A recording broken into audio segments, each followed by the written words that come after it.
Muy buenos días, buenas tardes o buenas noches, profe Gilberto. Mi nombre es Anita Gutiérrez y mi grupo está conformado por Josué Rodríguez y Pamela Álvarez. El día de hoy vamos a venir a exponer tres temas que son de importancia dentro de la materia de pensamiento crítico. Vamos a empezar con el primero de ellos, que es probabilidad de ocurrencias conjuntas. Para empezar a exponer este tema, primero es importante entender qué es esto de la ocurrencia conjunta. Y en el texto nos dice que la ocurrencia conjunta es la ocurrencia de dos o más sucesos que componen cierto complejo total. Para entender mejor esto, supongamos que se está investigando la ocurrencia de solo dos componentes que se llaman A y B. Preguntamos sobre su ocurrencia conjunta cuando preguntamos la probabilidad de obtener ambas, es decir, de cuál es la probabilidad de que obtengamos A y B. Bueno, aquí se dice que dos sucesos son independientes si la ocurrencia o la no ocurrencia de algunos de ellos no tiene absolutamente nada, ningún efecto en la ocurrencia o no ocurrencia del otro. Es decir, si el uno ocurre, pues no debería tener ningún efecto en el otro. Eso es lo que nos quiere decir esta ocurrencia de aquí. Un ejemplo de lo anteriormente mencionado. Si se lanzan dos monedas, si una cae cara o en cruz, no tiene absolutamente ningún efecto en si la otra cae en cara o cruz, es decir, son sucesos independientes porque son dos objetos por separado como es la moneda. Si yo lanzo una moneda y me cae cara, nada tiene que ver que si lance la otra me caiga cara o cruz, porque son hechos separados, hechos aislados. Aquí vamos a continuación con el teorema del producto para sucesos independientes. Tenemos la siguiente fórmula que se puede observar, en donde P multiplica A y B es igual a PA por PB. Y esto traducido al lenguaje normal sería que A y B son sucesos independientes y PA y PB son sus probabilidades separadas. Entonces tenemos que P, A y B designa la probabilidad de su ocurrencia conjunta. Y esta fórmula pues la veremos aplicada en el ejemplo de acá. El ejemplo es sacado del texto y nos dice, considere un segundo problema del mismo tipo. ¿Cuál es la probabilidad de obtener un 12 cuando se tiran dos dados? Dos dados mostrarán 12 puntos y uno muestra 6 puntos. Cada dado tiene 6 lados. Cualquiera de ellos tiene la misma probabilidad de quedar hacia arriba después de un tiro como cualquier otro, donde A es el suceso del primer dado que muestra un 6PA, es decir, un sexto.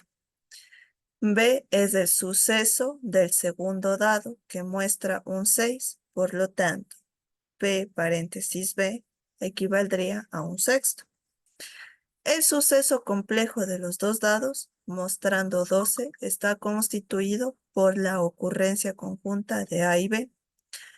Por el teorema del producto, entonces, tenemos que P paréntesis A y B es igual a un sexto por un sexto, que nos vendría dando un 36, aplicando la teoría de la fórmula del teorema que lo mencionamos anteriormente.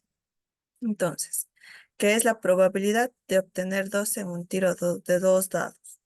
Es posible llegar al mismo resultado tomándose la molestia de enumerar todos los sucesos posibles que pueden ocurrir cuando se tiran dos dados. Existen, obviamente, 36 sucesos igualmente posibles que pueden alistarse como sigue, en donde cada par de números, el primero representa el número de la cara hacia arriba del primer dado. El segundo número, sin embargo, mostrando la cara hacia arriba del segundo dado y nos dan esta serie de posibilidades. Por lo tanto, y como respuesta tendríamos que la probabilidad de obtener un 12 al lanzar los dos dados es de 1 en 36. Vamos ahora con el teorema del producto para sucesos que no son independientes. Y para ello tenemos esta fórmula de aquí. P paréntesis A y B es igual a P paréntesis A por P paréntesis B si A. Y un ejemplo aplicando esta fórmula es el que está a continuación. La probabilidad de obtener dos bolas blancas en dos extracciones sucesivas también puede determinarse en esta situación, que es muy simple, mediante la consideración de todos los casos posibles, donde una bola blanca es designada como B1 y la otra bola blanca como B2 y la bola negra como N. La siguiente lista de pares igualmente posibles de las extracciones es exhaustiva. Tenemos en la primera extracción B1, B2 y N, y en la segunda extracción B2, N, B1, N, B1, B2.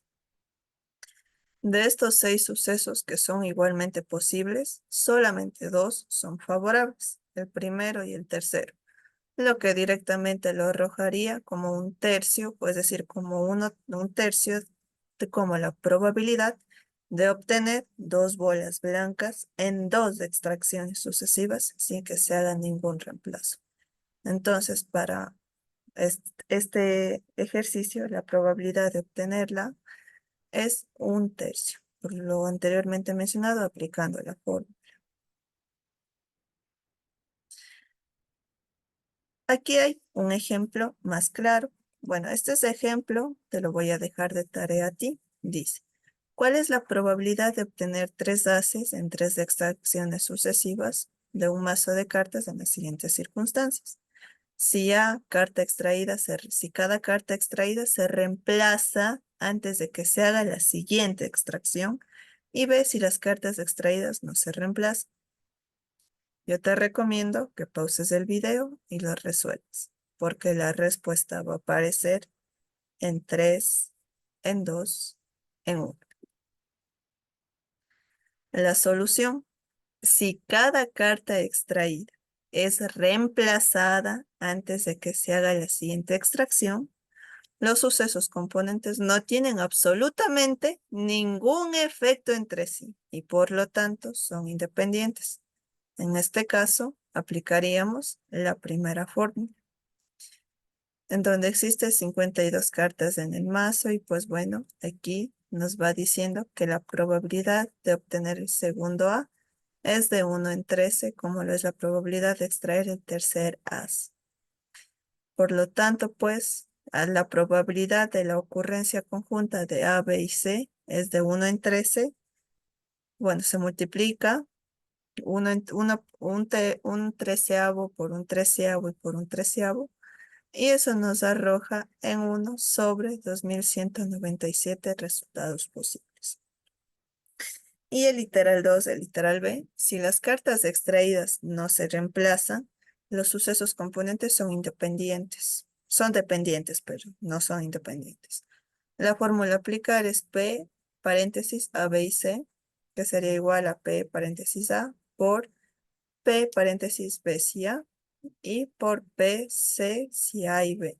En este caso, la probabilidad de extraer el primer as permanece en 4 sobre 52 o en un treceavo, pero la probabilidad de obtener un segundo as, si la primera carta fue un as, es de 3 en 51 o 1 sobre 17. Y la probabilidad de extraer un tercer as, si las primeras dos cartas extraídas fueron ases, pues P paréntesis C, si A y B, es 2 sobre 50 o 1 sobre 25.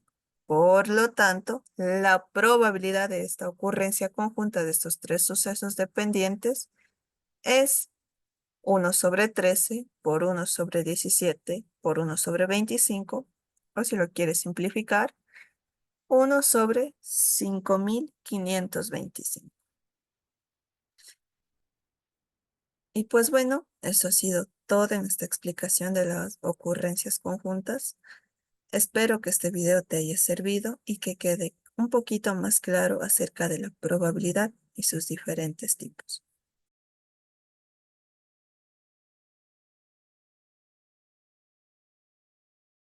Buenas tardes, mi nombre es Josué y a mí me tocó el punto de las probabilidades de ocurrencia alternativa. Este es el punto, el cual es el número 14.4, el cual está en el libro de la lógica o introducción a la lógica de Copy y de Cohen. Y bueno, para poder tratar un poco más a profundidad de lo que es la probabilidad de ocurrencia alternativa, tenemos que entender que esto es un suceso complejo que consiste en la ocurrencia de cualquiera de dos o más sucesos simples. Pero las ocurrencias alternativas, como aquí se ve en la diapositiva, tienen dos características y es que pueden ser mutuamente excluyentes o no mutuamente excluyentes. ¿A qué hace referencia esto? Bueno, cuando hablamos de que algo es mutuamente excluyente, podríamos decir que significa que solo una de las opciones puede ocurrir a la vez, mientras que en las no mutuamente excluyentes podremos tomar en cuenta de que varias opciones pueden ocurrir simultáneamente sin depender una de la otra. Entendiendo un poco ya lo que es la teoría o el concepto acerca de la ocurrencia alternativa, eh, entendemos de que las ocurrencias alternativas tienen una metodología o tienen una formulación para poder ser tratadas. Básicamente, ¿en qué se hace referencia a esto? En los teoremas de adición. Los teoremas de adición hay tanto para mutuamente excluyente como para no mutuamente excluyente. En mutuamente excluyente entendemos que si los sucesos, por decir en este caso, A o B, son mutuamente excluyentes, la probabilidad de que al menos uno de ellos ocurra es la simple suma de sus probabilidades. Eso se puede reflejar en la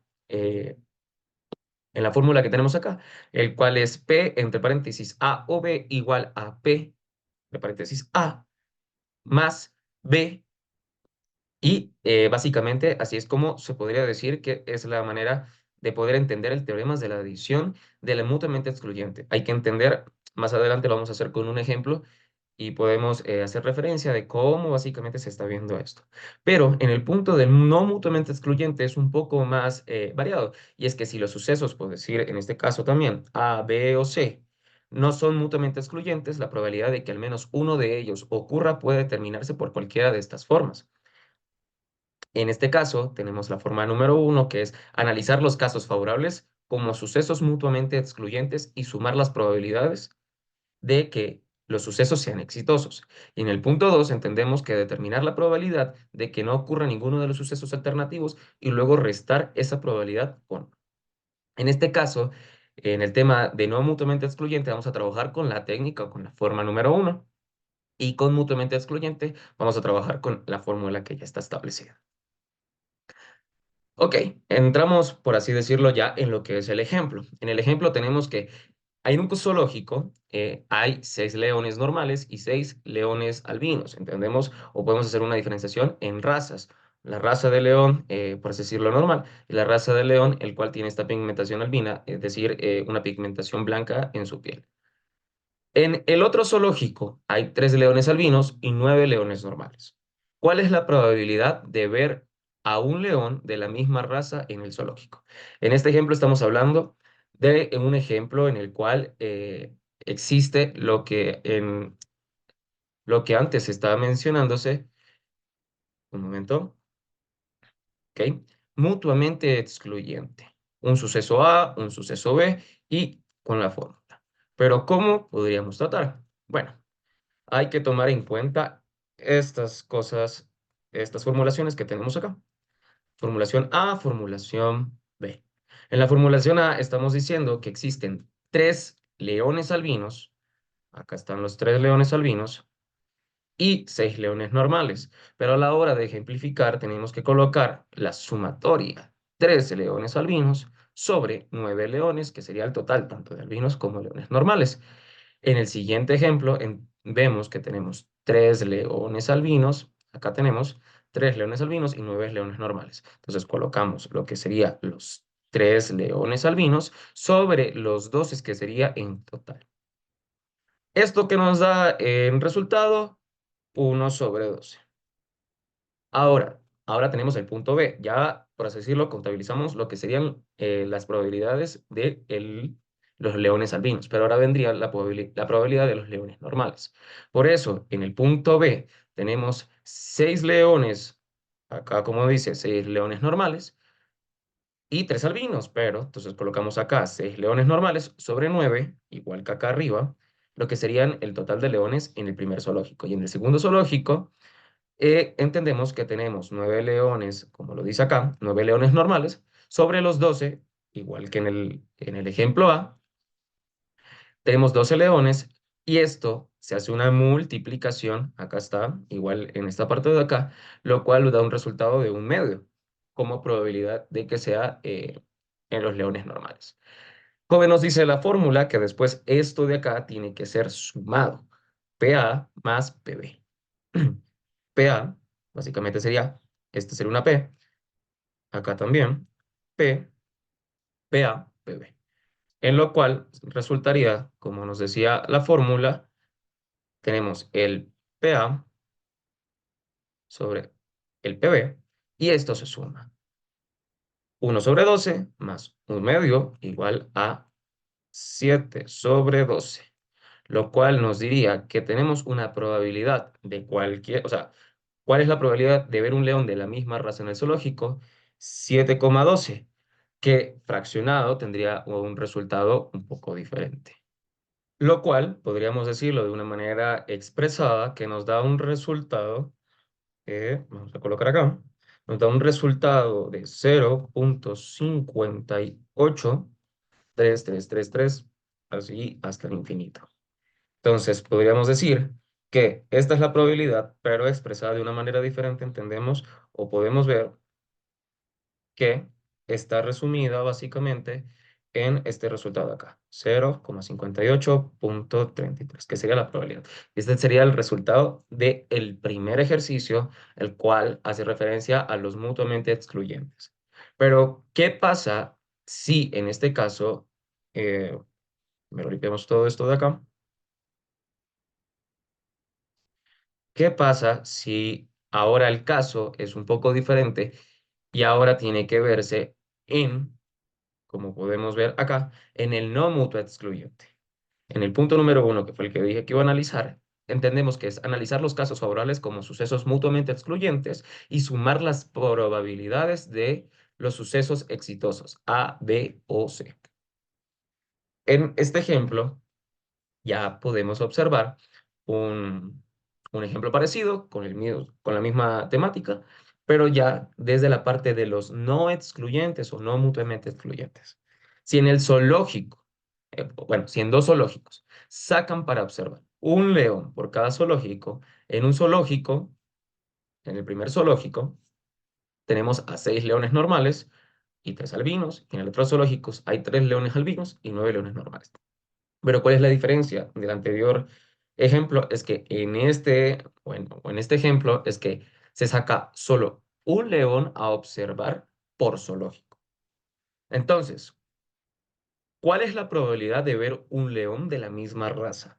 En esta probabilidad de que estamos hablando de que solo sale un león por zoológico para ser observado. Bueno, se plantea básicamente de la misma manera, porque como nos dice el ejemplo, analizar los casos favorables como sucesos mutuamente excluyentes, por lo que se repite tanto en el punto A como en el punto B, tenemos mm, básicamente lo mismo que teníamos en el anterior ejemplo. Pero, ¿cuál es la diferencia?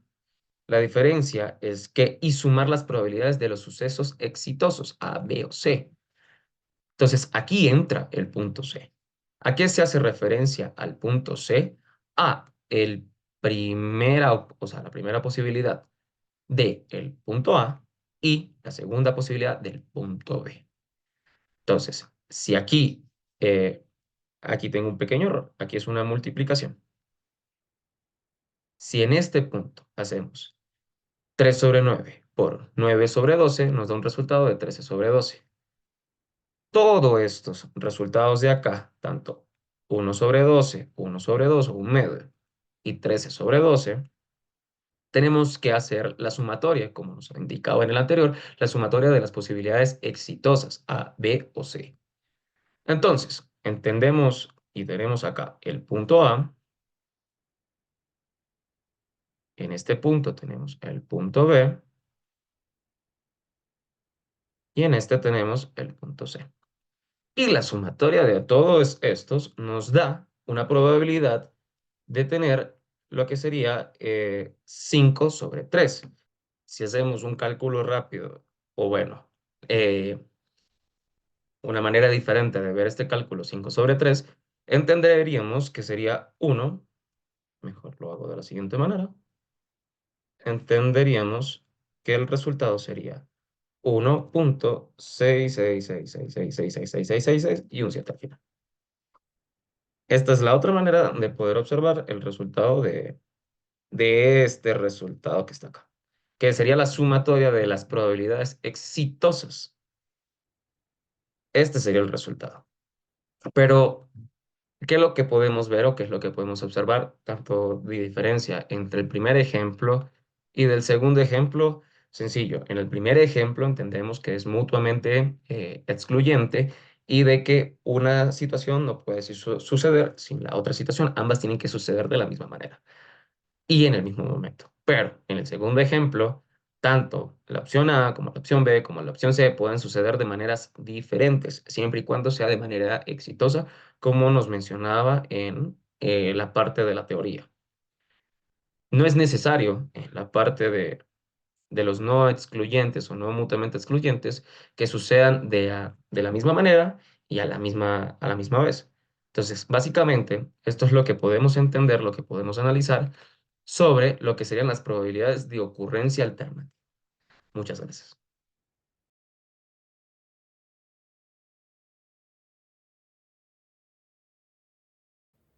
Valor esperado. ¿Qué es el valor esperado? El valor esperado es la representación del valor promedio que se espera que suceda, repitiendo el experimento de manera individual una gran cantidad de veces. ¿Qué quiere decir esto?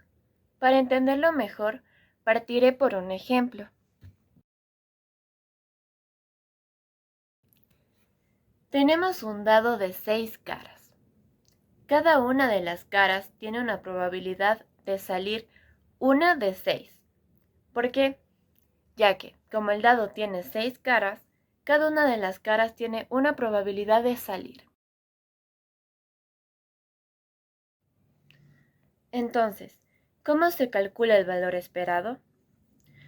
Primeramente se asigna a cada posible resultado su probabilidad, multiplicándoles por cada uno.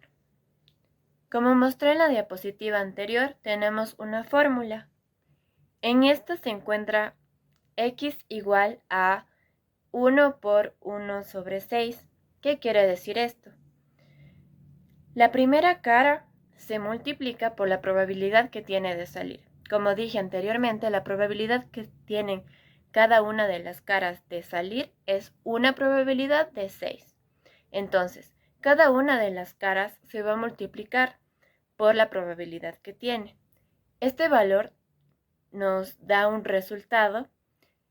Posterior a esto se simplifican y nos va a salir nuestro resultado final. Entonces, por lo que en este caso el valor esperado es de 3.5, lo que significa que en promedio se estima obtener alrededor de 3.5 como resultado al lanzar un dado muchas veces. Entonces, el valor agregado es la medida que representa el promedio de la posibilidad de una variable tomando en cuenta sus probabilidades. Gracias.